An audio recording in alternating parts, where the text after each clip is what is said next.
or WhatsApp 287-0971 or Rev-Up office numbers are 572-0383 and 572-0215. Rev-Up St. Lucia, the alpha of radio. Join Dr. Leonard Suraj on Rev-Up St. Lucia 97.1 FM Tuesdays from 6 p.m. to 7 p.m. for Doctor in the House. This 1-hour discussion call-in program delves into the science of various diseases, treatments and medical processes, and offers in-depth explanations to empower listeners and help ensure a better understanding of healthcare for all. So tune in on Tuesdays from 6 p.m. to 7 p.m. for Doctor in the House with Dr. Leonard Suraj, only on Rev-Up St. Lucia 97.1 FM. And Doctor in the House is brought to you with the compliments of Laplace Salaison, Ultramart, and Tapio Hospital. Tapio Hospital Radiology Department offers 24-hour service. We provide you with X-ray, CT scans, and ultrasound imaging using the most modern equipment that produces the best images for your medical attention. Call the Radiology Unit at 459-2201. Tapio Hospital, where the patient's safety comes first. Looking for a one-stop shop for all your grocery and household needs? Look no further than Ultramart. We stock a variety of options from the world's leading brands, all at affordable prices. Whether you're looking for fresh produce, pantry staples, or household essentials, we've got you covered. And that's not all. Don't miss out on our ultra specials and promotions for a chance to win hundreds of dollars in vouchers, hampers, and special prizes. Visit any one of our 4 convenient locations today or check us out on our Facebook and Instagram page. Ultramart, your one-stop shop for all your grocery and household needs. Shop smart. Shop Ultramart. It's delicious. Laplace Salaison is the true home of quality meat and deli products, selected and priced to suit every palate and pocket. We sell all cuts of meat, poultry and fish, from tasty lamb necks and succulent pork chops to lean dolphin and juicy top round steaks. Our deli items include turkey, ham, bacon, pork sausages, meat patties, chicken nuggets, deli ham and eggs, so that breakfast or that party is a breeze. And for your added convenience, we sell restaurant essentials and grocery items. So where's your next meal coming from? Laplace Salaison, of course. Laplace Salaison, Castries, Rosalie, Beaufort, and Soufrière. It's delicious.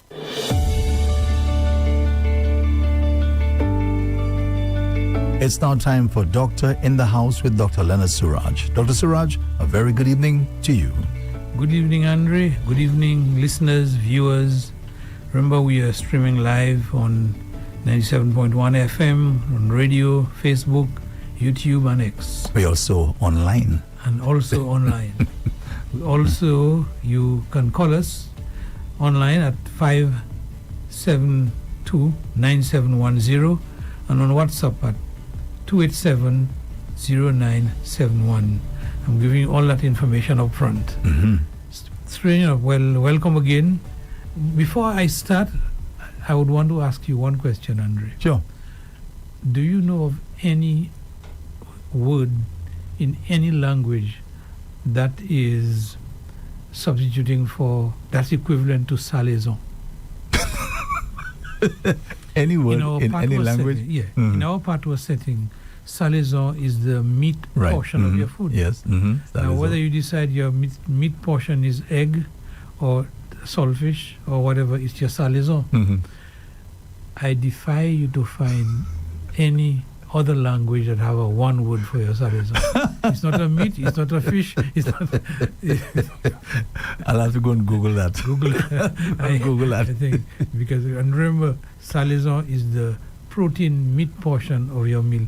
Now, you may be a vegetarian, and your salaison may very well be beans and peas. Right. It has the proteins. All right. So I just thought I would share that with you, because I've thought about it before. Share that with you so we can have a laugh before the program starts. Yes, that's right. Well, listeners and viewers, I was trying to find a good topic at the last moment, because my invitee was not able to show up this afternoon. So I decided to do something on misconception. And every time I talk about, not conception, misconception in medicine, the misconceptions we have, we carry around with us. And there are tremendous numbers of things that are not thought out, things that you think is the correct thing, but it's not. That's right. Mm-hmm. And so I decided to compile together a list of everyday things that happen to us or what we think of, and we carry this misinformation. That's and true. Perhaps never correct it. That's but true. I would also urge listeners and viewers that if you have any other ones that you can think of, you can always call us and educate us on it as well, because this is a program for exchange of ideas, etc. As you mentioned that, just before you get into the meat of the matter, meat of it, yeah. I remember there are certain foods that we were told as children, you don't eat that at night. Mm-hmm. Like a banana. Right. Right? Okay. There were some Yeah. others. So, There were some others that they said you can't. Okay, well, pineapple, right? I think one of them that has gotten a bad blow is apricot.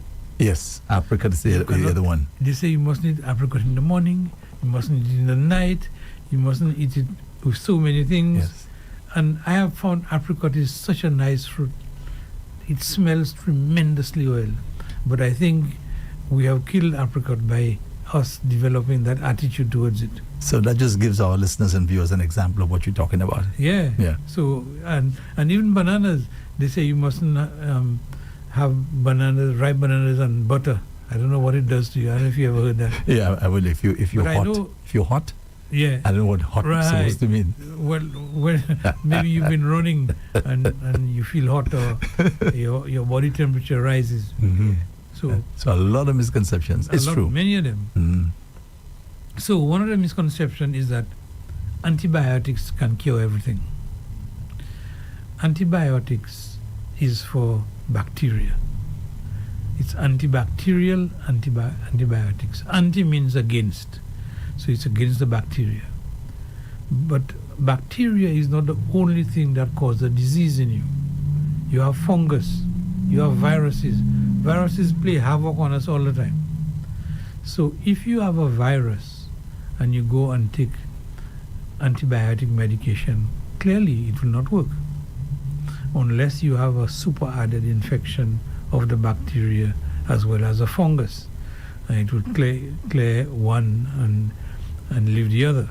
So the misconception that antibiotics will cure everything is not the case. And certainly the common cold, the flu, we give antibiotics because bacteria has found itself multiplying as well as the fungus, as well as the virus. But the virus is the key element.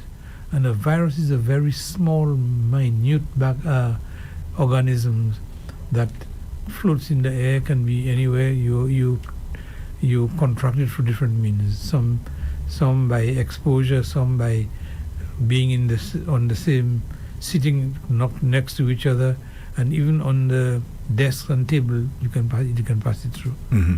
And of course, I don't even need to say a lot, because the amount of precaution we used to take for COVID tells you that some viruses are much more aggressive than others. So antibiotics does not kill all forms of disease. It only is treated for bacteria, and there are different types of bacteria. There are different types of antibiotics. So you can have what they call a gram-negative, mostly found in stool, urine, and that kind of thing, and gram-positive, usually found in the chest, on the skin and other places. Mm-hmm. So even within the circle of bacteria, there are many subgroups. And as a result, if you have a cold or if you have an infection, maybe a chest infection that's not going away, or a sinus infection not going away, and you want to know which bacteria, you do something called a culture and sensitivity. What they do, take a little swab, like the COVID stick, not so long, and they put it either where the bacteria is, in the nose, in the throat, or wherever, and they would send it to the lab, and the lab will grow that bacteria in a special kind of medium, a special kind of nutrition, grow the different types, and you can see the colonies look different, and you can regrow the individual colony. So in your first growth, you might find 5 different types. You take that 5 again, you take 5 other little dishes, you put each one in one, and then you see what you have. And the third thing you do is you add the antibacterial agent, the antibiotics on it to see which one will kill it. So we develop a culture and sensitivity for bacteria. You can do the same thing for fungus as well. Sometimes typing of fungus is more difficult. Sometimes we may even have to send them overseas to see which fungus is growing. And if you're not too sure what a fungus is, if you take wet, say your bread is outside, get wet, in a day or two, you see these things growing on it. Yeah. Fungus is all over the place. And even people don't even know, even some of the flowering plants you have, you see this black little skin on it. That's a kind of fungus. I want to ask you something. Am I wrong to believe, right? Because this is just my experience over the years.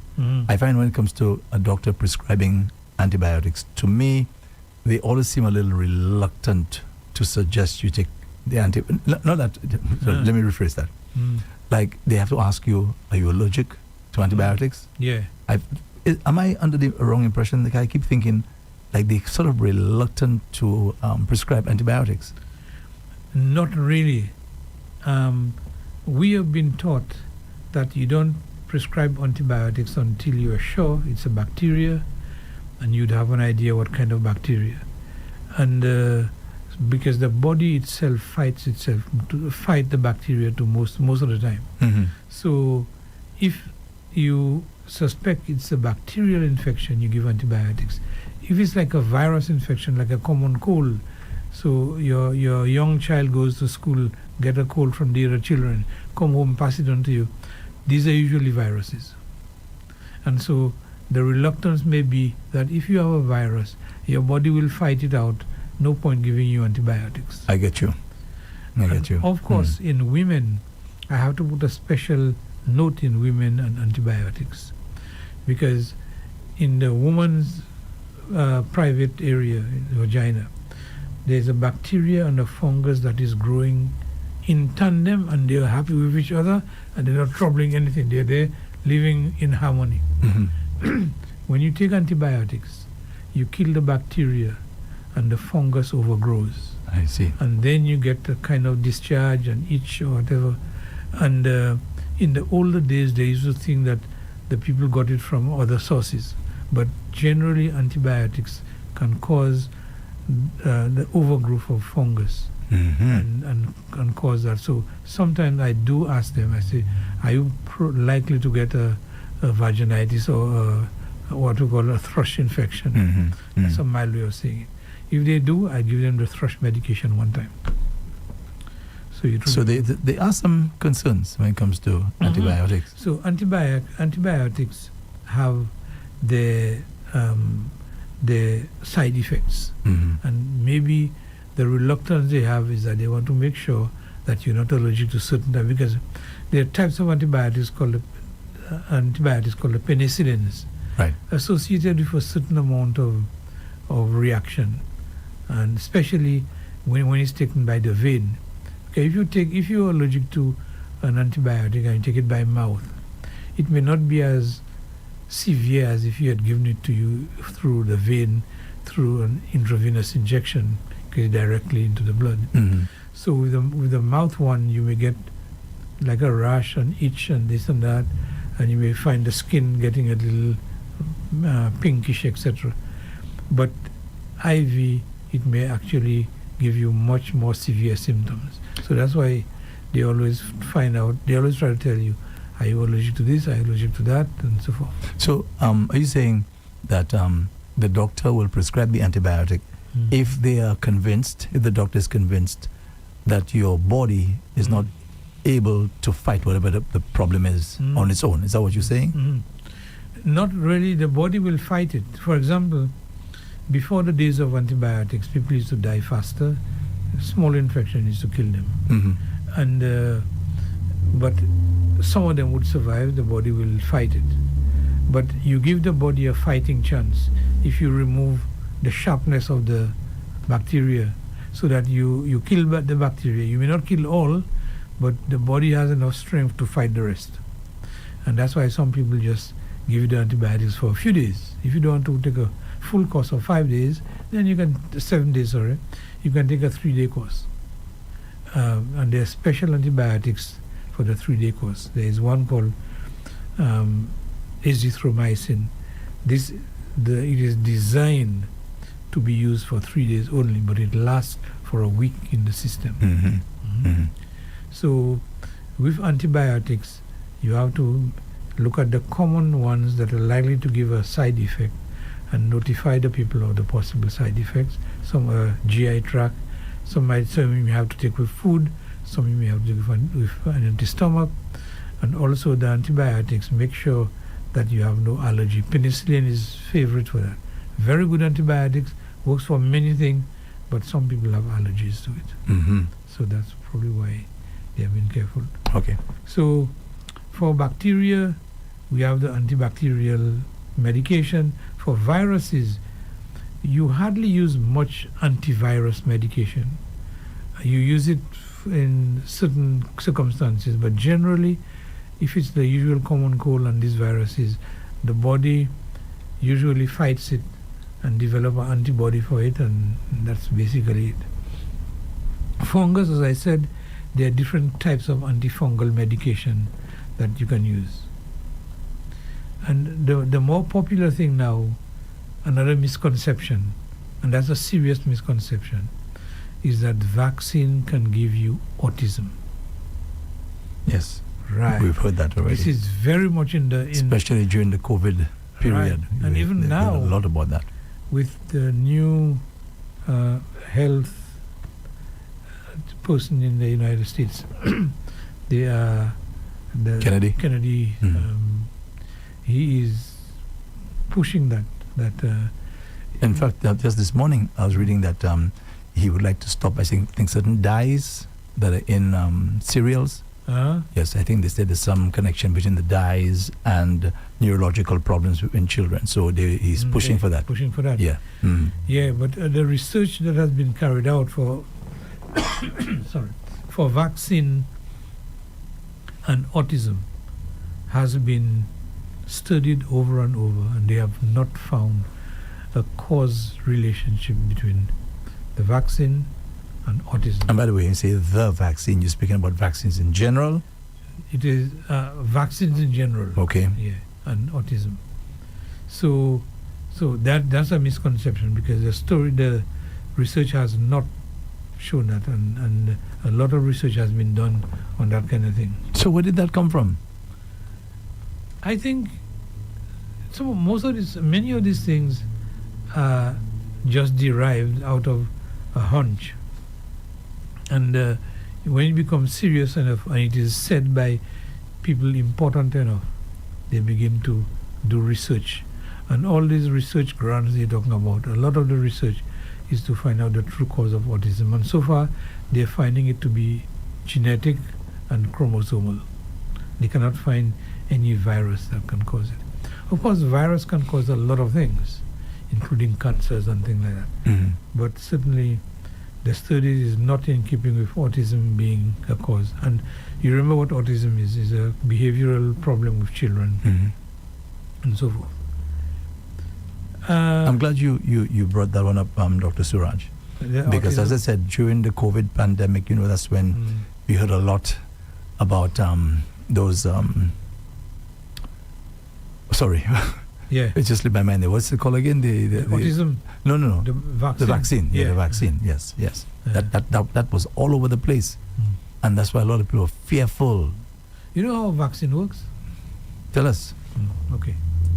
So if you say, I'll say the measles. We have known that the measles in its heyday has caused a lot of death, a lot of problems. Still does? It does. Well, I chose it because you can make reference to it. But there was a time measles was almost completely controlled.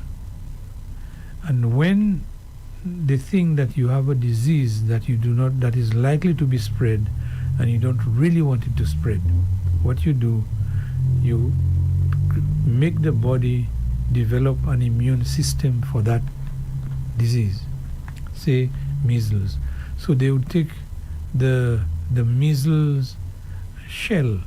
The vaccine can be part of the dead measles, or it can be a portion, or it can be certain parts of the dead measles. But whatever it is, when you inject that in the person then behave as if it's the measles virus, and begin to build his soldiers, a large mass of soldiers, to fight this virus.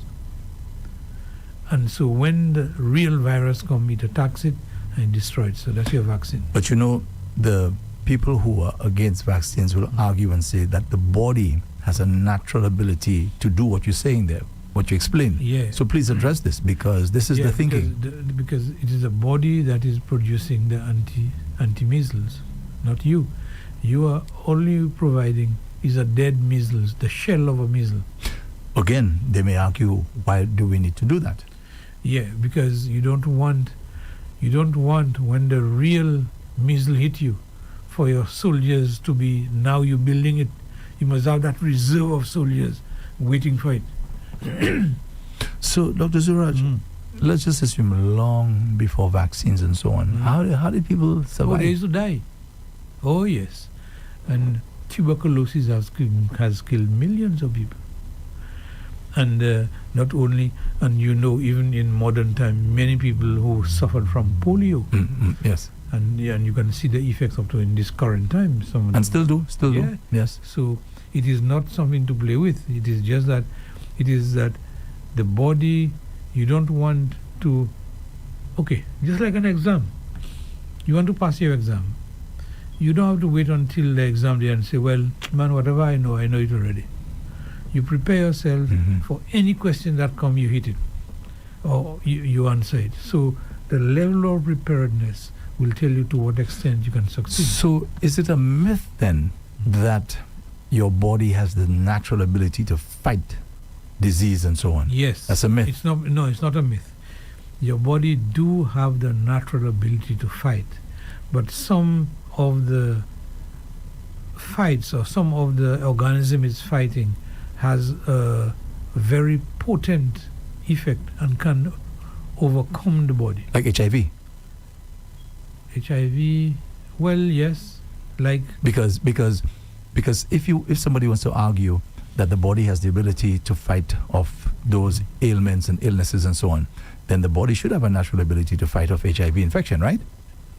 Well, or does it? Does it have that ability? No, the body on its own may not be able to, because the HIV is a very smart virus, and it has actually manifested itself in a way that make it difficult for the body to fight it. But don't you think that's a perfect case where a vaccine should be developed to help your, as you said there, help your body prepare just in case, right? Maybe they're working on it. Exactly. Oh, yeah.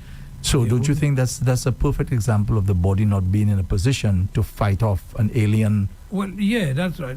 It may be that the alien or the virus's growth is so overwhelming that if the body has any sign of weakness, because there may be some immunological weakness in the body that makes it more prone to get infected, and there are some bodies that are much stronger. So we are assuming that all the human body is the same. Right.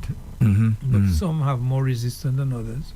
Some may have infection that has weakened them in whatever ways. So again, maybe does that explain then, during the COVID pandemic, where you hear about comorbidities with certain people who are dealing with certain issues? So it's not because you are young and strong and you're able to fight off COVID.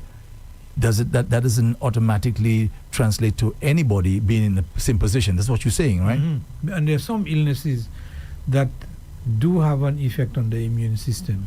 Diabetes is one of them. And meaning what? It negatively impacts the immune system? Yeah. So it weakens the immune system. Okay. You cannot, especially with fungus and things. People who are diabetic are more likely to develop a fungal infection, because the immune system is compromised when it comes to diabetes, etc. So even if you're so-called perfectly healthy individual, despite that fact, you're saying there's some viruses that can still affect your body where you can die. Yeah. Because I asked you earlier, I said, so before vaccines, what happened? You said people died. Yeah. Not all died. Yes, because some... It has the bacteria or the fungus has attacked the body and overwhelmed the body. The body responds by raising the temperature, by providing antibacterial elements in the white cells and so forth. All its armament it puts out. But if the bacteria is overwhelming the body, say a lung infection or a brain infection, etc., you may find that unless you have a way of helping the body, it may not survive it. And many people have died from meningitis.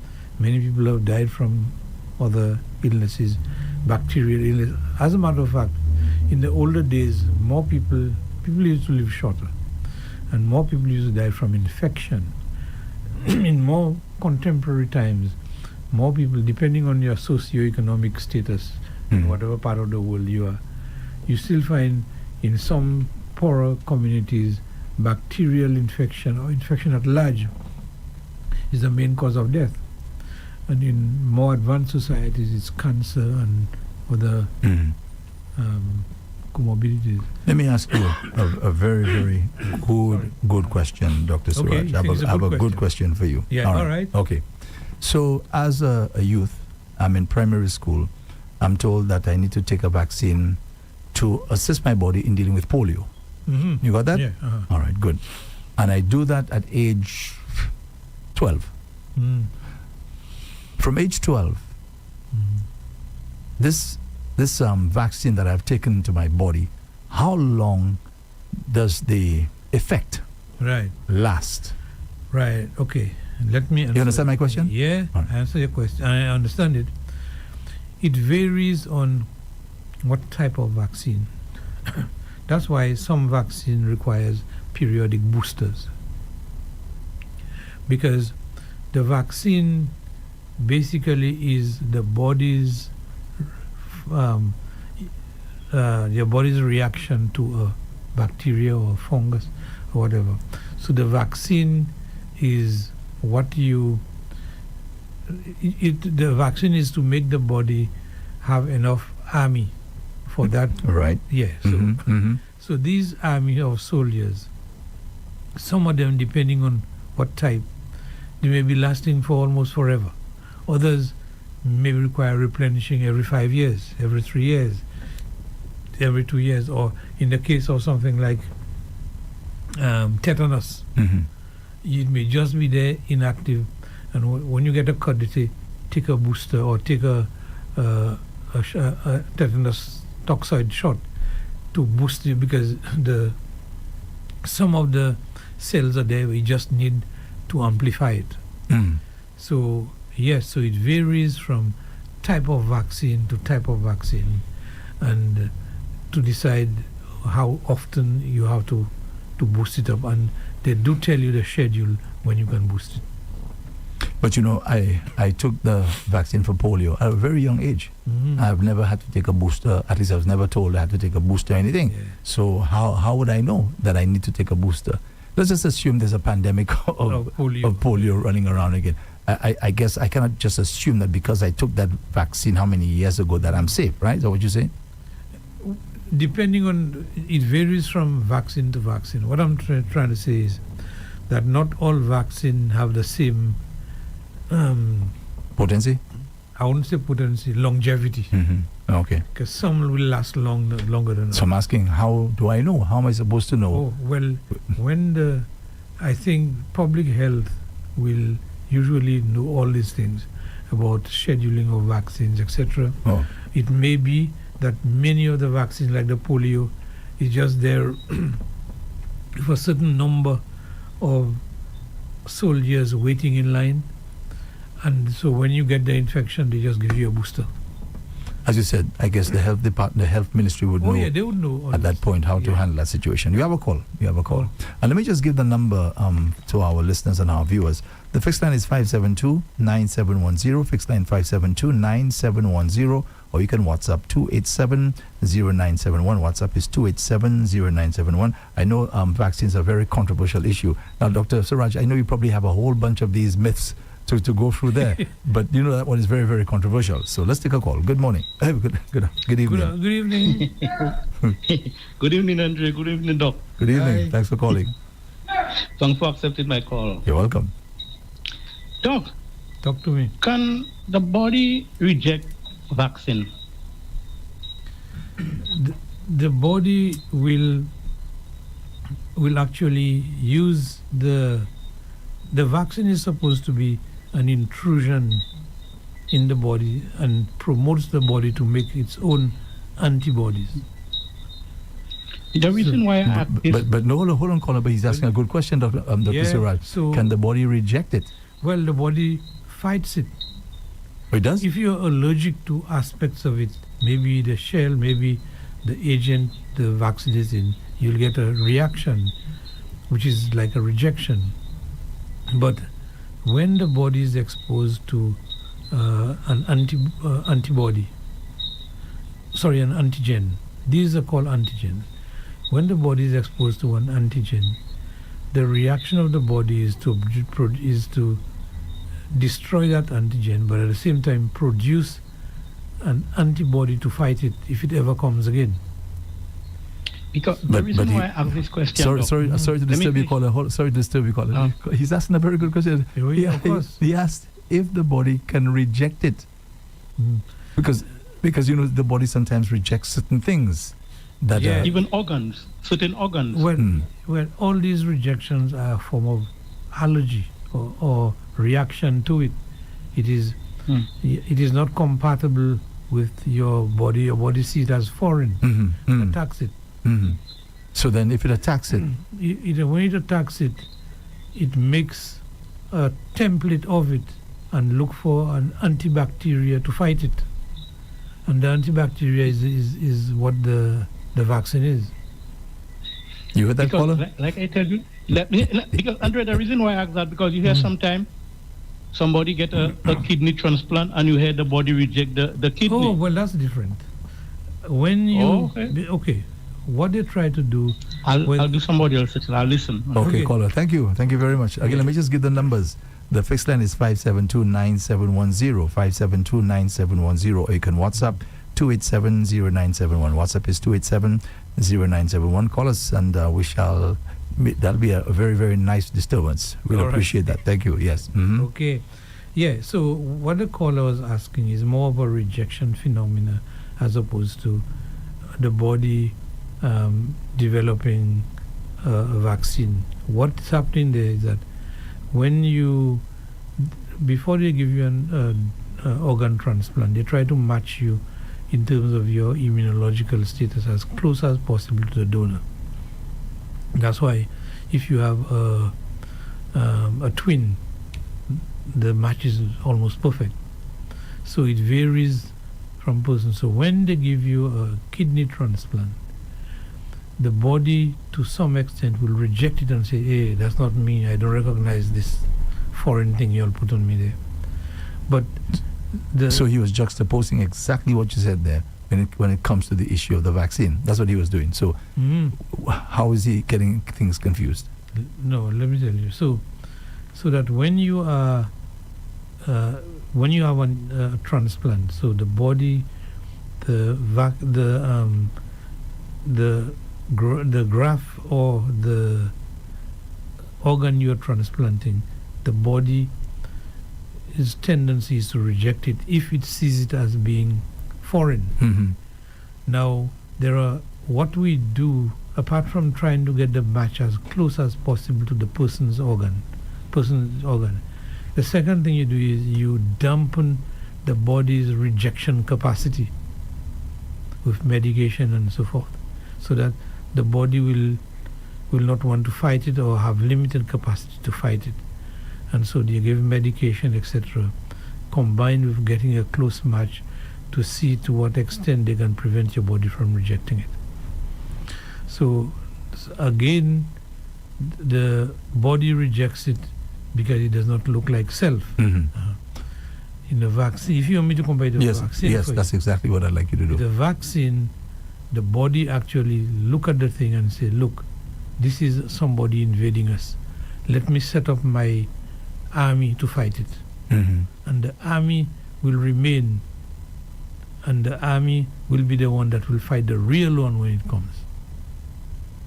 That's your antibodies. I understand that perfectly. Yes, I do. But but the thing about so you're saying then when it comes to vaccines, the body doesn't actually reject it. What you're saying, it doesn't reject. The body try to fight it by making an army of soldiers that specifically fights that. And so if you have 6 different or 15 vaccines, you have 15 set of soldiers who can fight 15 sets of intrusion. And so the army is built in a type of white cell that stays almost permanently there. So what is the difference then between the body, as you said there, now saying, okay, I see this invader coming in and now I have to fight it. So as you said there, when the real thing comes, it's able to deal with it. Yeah. But when it comes to the thing about if you get a kidney, what I don't follow isn't it the same thing? The kidney, you really don't want the body to fight it. Okay, so you get a match. You get a kidney from. If I need a kidney, I'll try and get it from somebody whose immunological profile is close to mine. Maybe your cousin, and they have ways of checking how close the compatibility is. They try to get somebody. That's why they keep on saying, "I'm looking for a match for you. I have not gotten one yet." So it is trying to find an immunological person that the immune system is very close, and so the body will reject it to a less extent. And if the body is rejecting to a less extent and you take medication to dampen the rejection, the graft will work.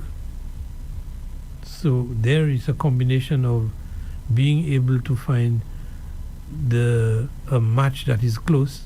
And as I said before, if you have a twin brother or twin sister, genetically these are very close.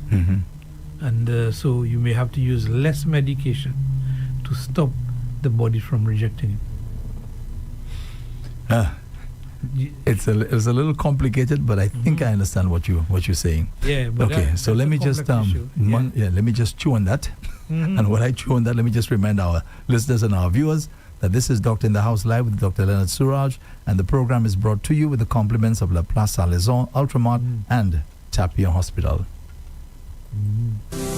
Tapia Hospital's pharmacy is always well stocked to meet all your prescription and healthcare needs. We also offer specialty drugs for cancer patients and for various other medical conditions. Call our pharmacy at 459-2400. Tapia Hospital, where the patient safety comes first.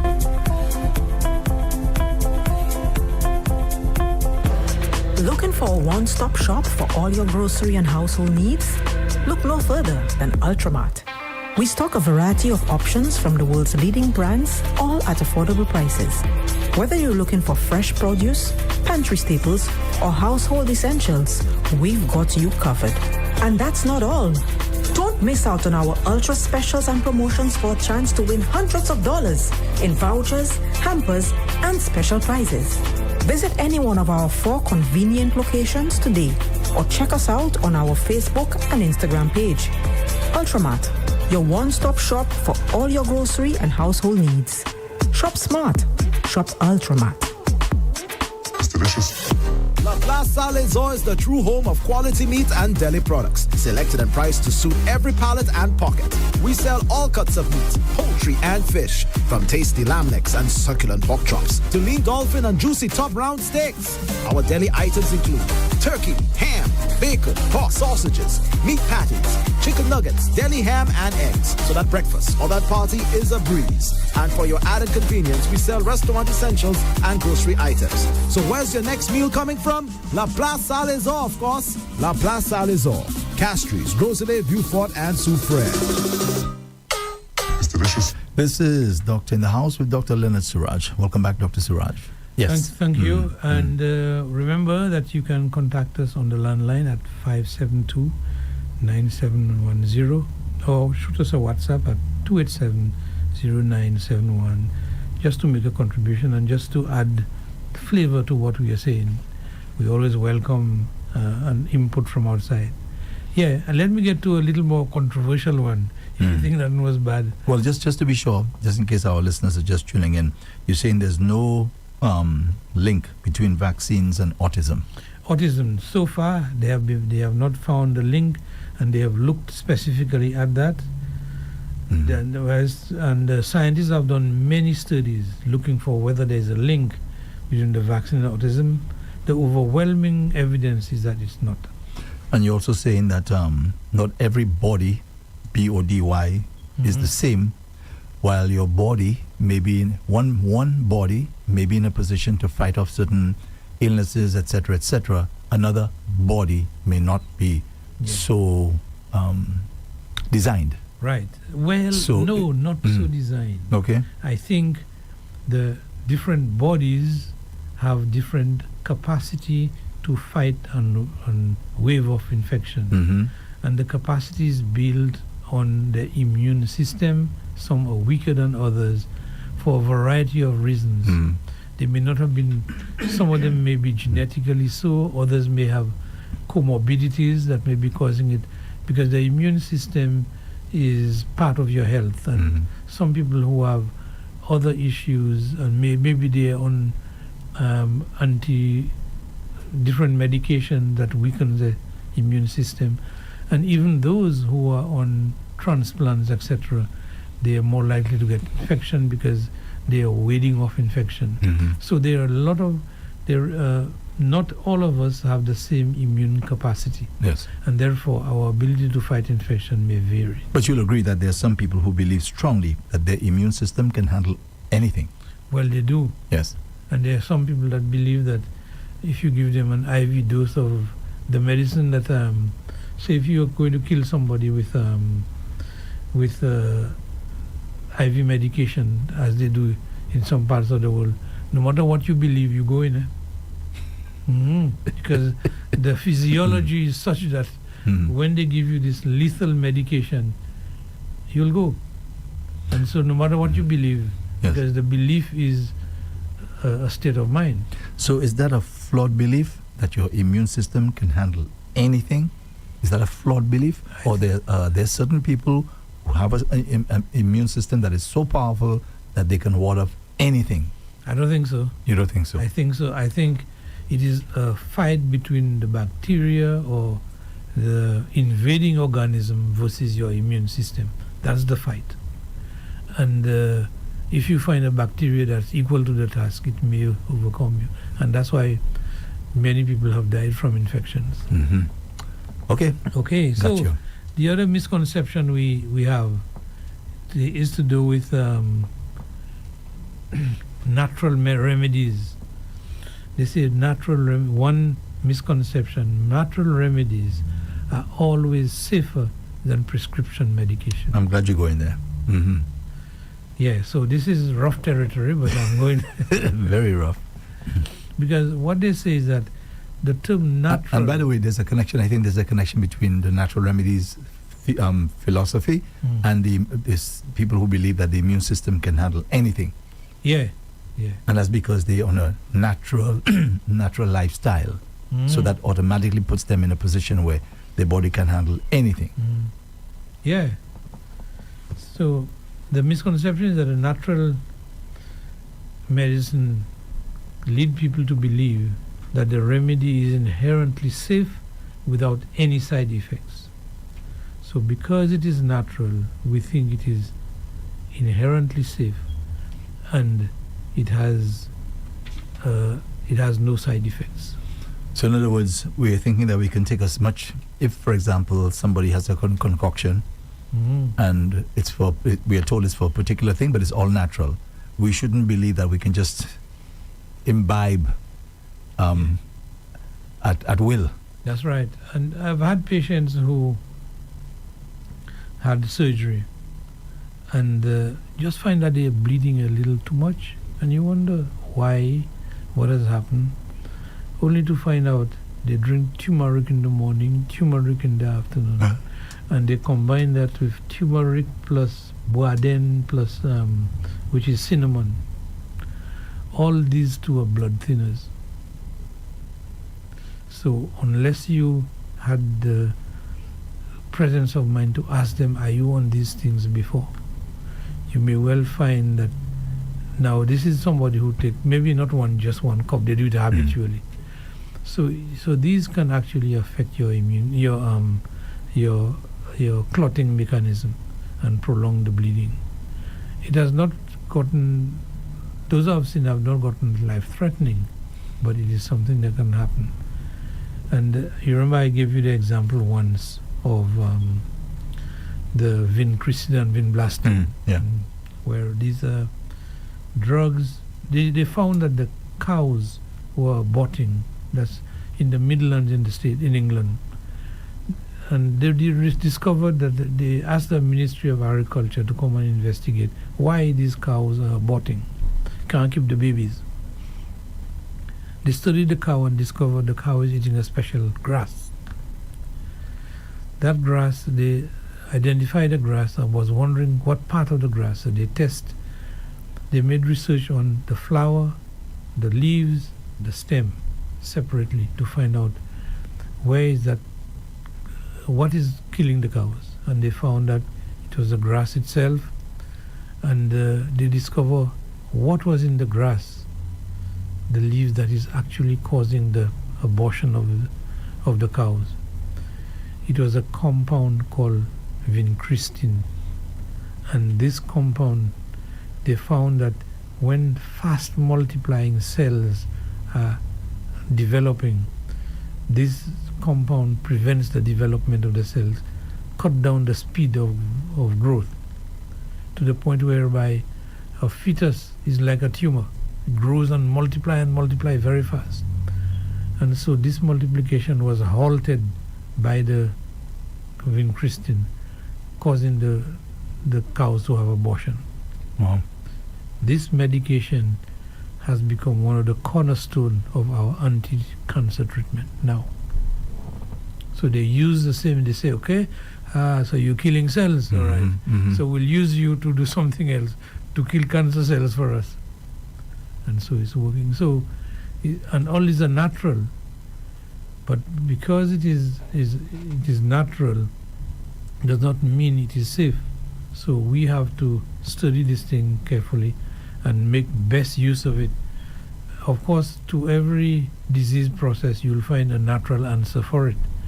There is no problem with that, but I think that you need to do the research, do the side effects like everything else. And this is why many of the medication that are used now are derived from natural sources.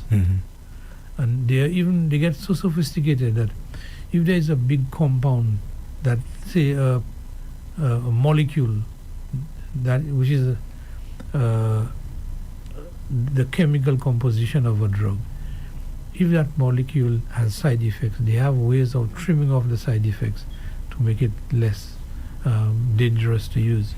So not all the time when it is natural that it is supposed to be free of all side effects. Okay. So you're saying even with what we call the natural medicine, say we have wait, does that go across the board, or certain medicines, not natural medicines, that would require somebody who knows what they're doing to prescribe the medication, the natural medicine, right, because of the possible side effects of that particular one? Is it across the board, natural medicine, side effects? No, you have to be specific about it.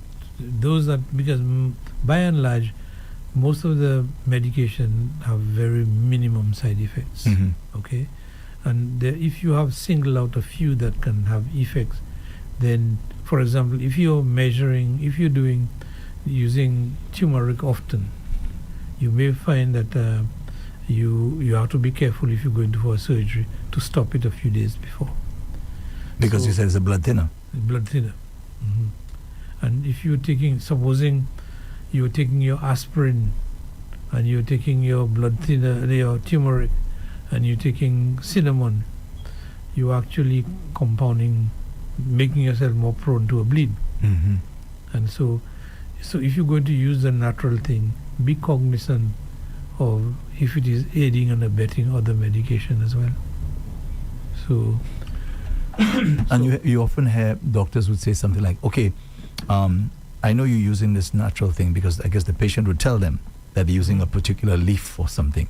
And the doctor would be very careful to say, okay, you can go ahead and continue using what you're using. But you can use, well, you're supposed to use what I'm giving you as well. Are there concerns there where you have maybe creating more problems? Okay. So let me see if I can, let me answer that for you in a different way. Look at the vincristin and vinblastine, okay? Before they make it into a medication, they did all the research to find out how it actually works on the body. They realized that when the cells are multiplying, it stops the multiplication. And they found out that how much will cause how much of multiplication, and what side effect it has. So for these medication to become available to the public, unlike natural medicine, for these to be available, it must go through rigorous testing. And there are organizations like the FDA, Food and Drug Administration, that will look at, before you apply for your drug to be available for the general market, they would carry the research to find out what works in the medication, how it is cleared from your system. When you take a tablet, how long it lasts in your body, how it is cleared. Is it cleared by urine? Is it cleared by stool? Is it cleared by the bile? Is it cleared by your breathing? And how long, if you take 1 milligram of it, how long does it last in your system? And what are the side effects? So before they give you that drug, all that is done. However, you can take 2 leaves of this and 3 leaves of that, and although the concentration might be small, but you still do not know all what you are taking. You have another call, by the way. Hello? Good night. Good night. Welcome back, Thanks for caller. accepting my call. Thanks. You're welcome. And thanks for calling. Good. Thanks for accepting my call. Doc, can a certain amount of vaccine change someone's DNA? Unlikely. The DNA is a hard thing to change, you know.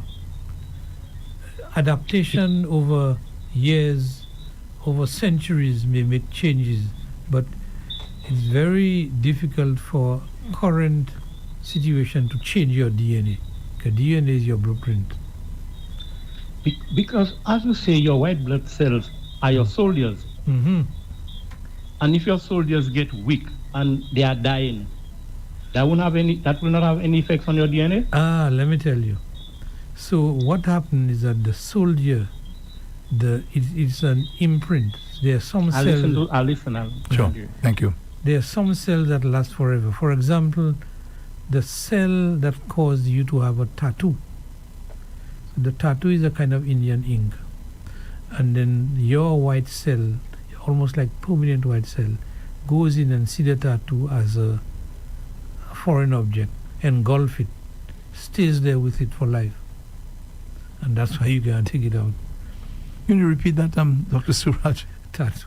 You can repeat that, please. What I was saying is that the tattoo is a ink, Indian ink and other inks they use.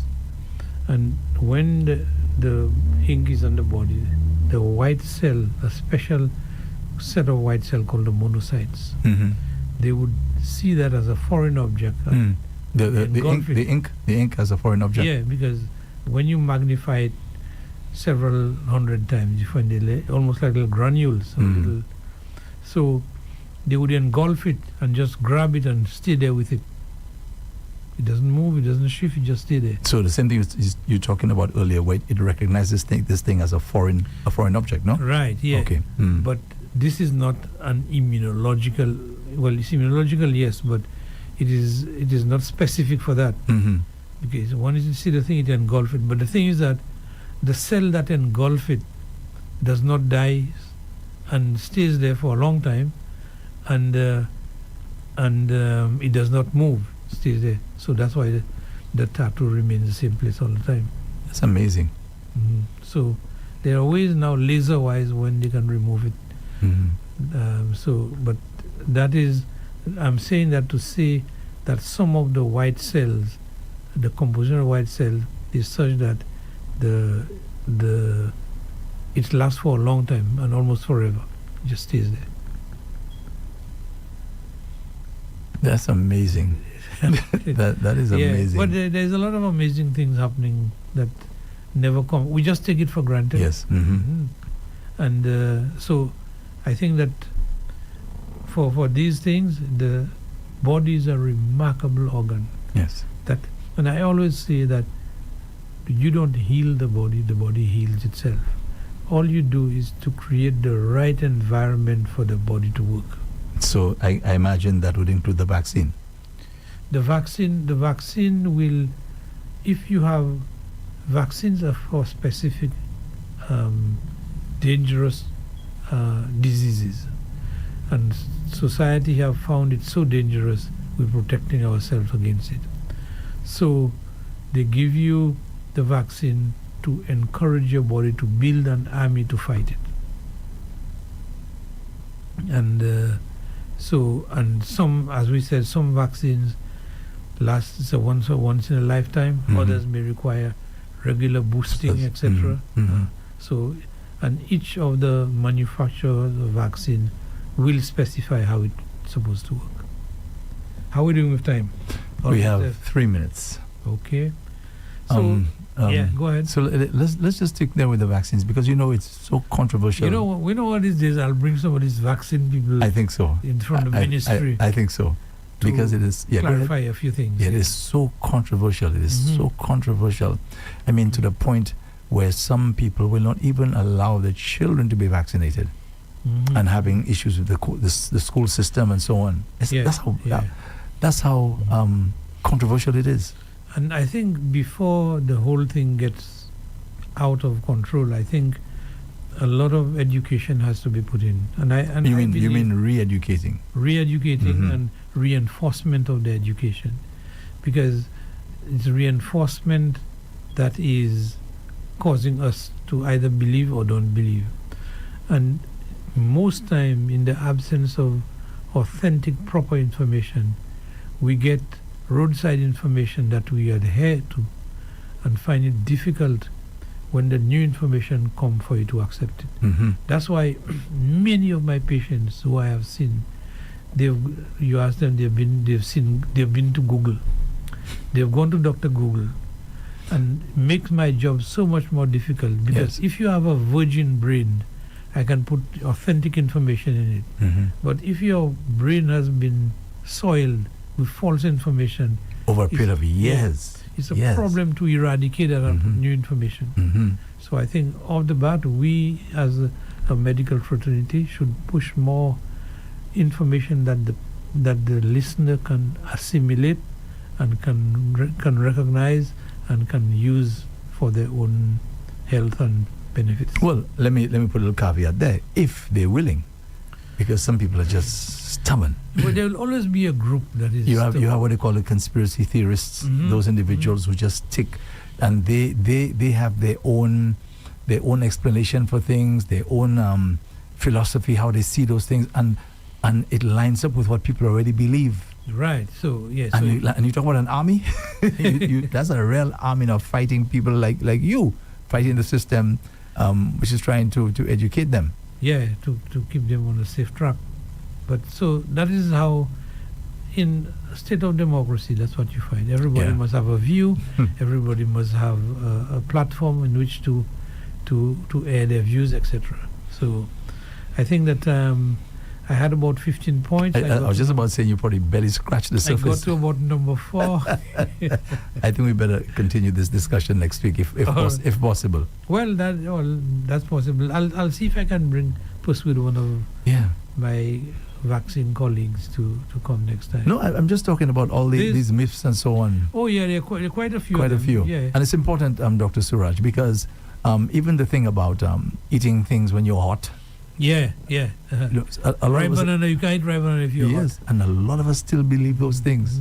You have to literally. I remember a long time ago, I was at a particular place, and I was sitting on a hot stone. Well, I shouldn't say I was sitting on a hot stone. It was a stone that was there, but it was like around midday, so it was hot.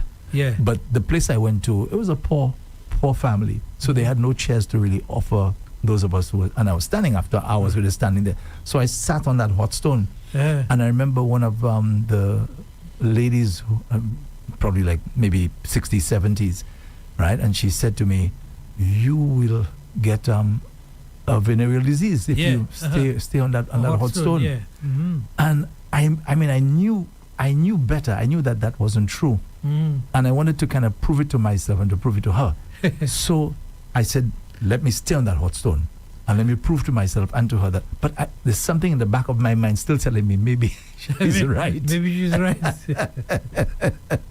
But anyway, I stayed on the hot stone, and I'm still around today. I didn't That's right. get anything she was talking about. Also with the vaccine, remember there were predictions how people are going to be dying by the millions because they've taken the vaccine. Remember that? That was another thing. That's right. Yeah. In 1 year, people will be dying by the millions. I mean, I took the vaccine, and were the millions of people that were told are going to die as a result of taking the COVID vaccine. But so when I confront the people who of that opinion, they say, "Oh, you're just lucky." Okay. So, because the other thing is, the flip side of it is that those who didn't take the vaccine, a lot of them died.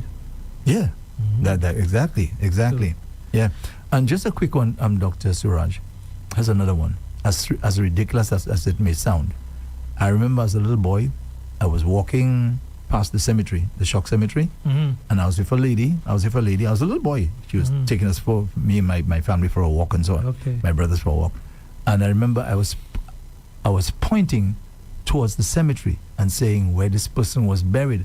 And she said to me, "Your finger is going to get rotten if you point at a dead person." And you know how long I kept that? I kept holding onto this thing, thinking that was true. Every time I'm driving past, I'm walking past, I'm making sure my fingers are pointed in the other direction.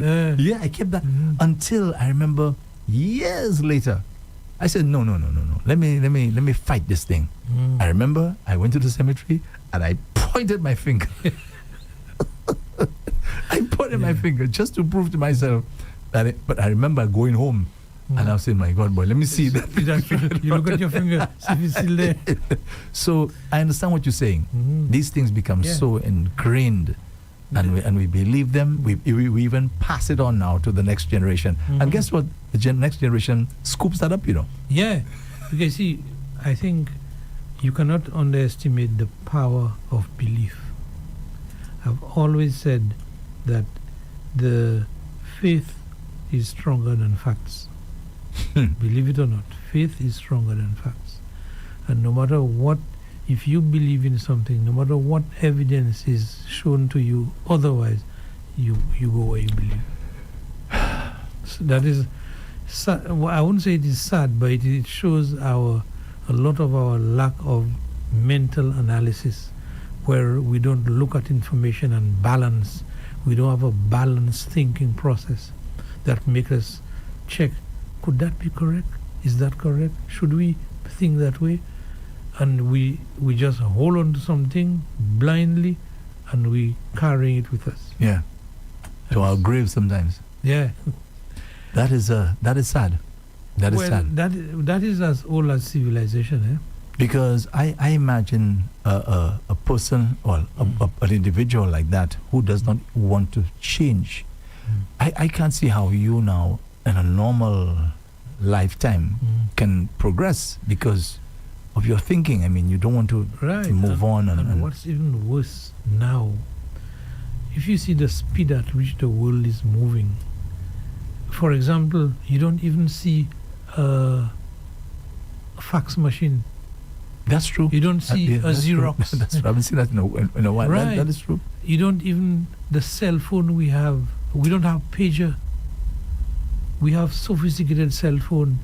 And what is more important, now we are moving in an era of AI that is taking over the world. So if we are fighting with basic little facts of daily logistics, etc., and we have firm belief that we are not opening our mind to take the bigger picture, we will not be able to withstand the competition internationally. And you know the scariest part, Dr. Suraj, before we end, when we are that way, when we think that way, the sad thing is that we have the next generation around us. That is right.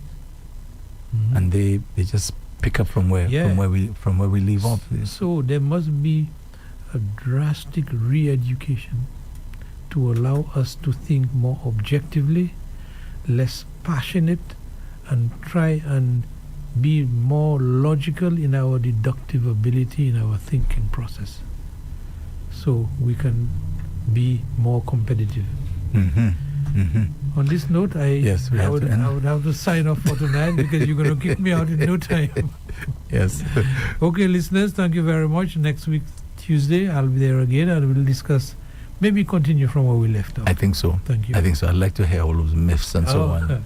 It's very interesting. And Dr. Suraj, I want to thank you for your service. Thank you very much. No problem. I am happy doing it. I feel that I am reaching out people and we are trying to, it's a task which I feel compassionate about and I do it. Yes, you've always said so.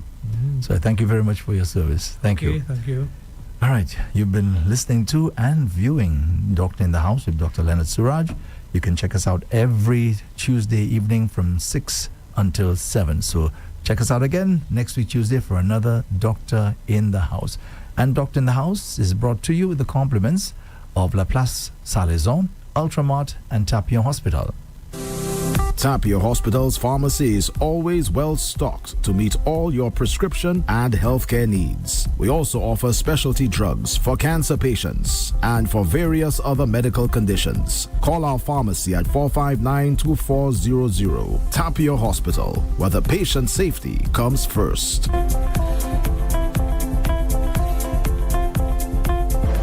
Looking for a one-stop shop for all your grocery and household needs? Look no further than Ultramart.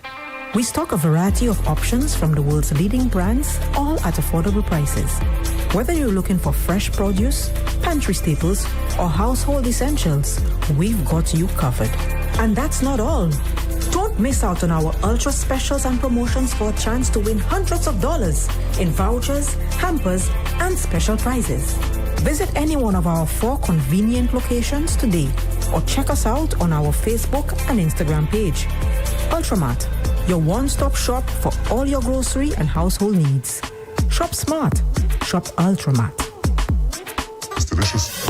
La Place Salaison is the true home of quality meat and deli products, selected and priced to suit every palate and pocket. We sell all cuts of meat, poultry and fish, from tasty lamb necks and succulent pork chops to lean dolphin and juicy top round steaks. Our deli items include turkey, ham, bacon, pork sausages, meat patties, chicken nuggets, deli ham and eggs, so that breakfast or that party is a breeze. And for your added convenience, we sell restaurant essentials and grocery items. So where's your next meal coming from? La Place Salaison, of course. La Place Salaison, Castries, Rosalie, Beaufort, and Soufrière. It's delicious. Rev-Up St. Lucia is located at Unit 4, Gablewoods Mall, Sunny Acres, Castries, St. Lucia. Tune in to us at 97.1 FM and online at revupslu.com.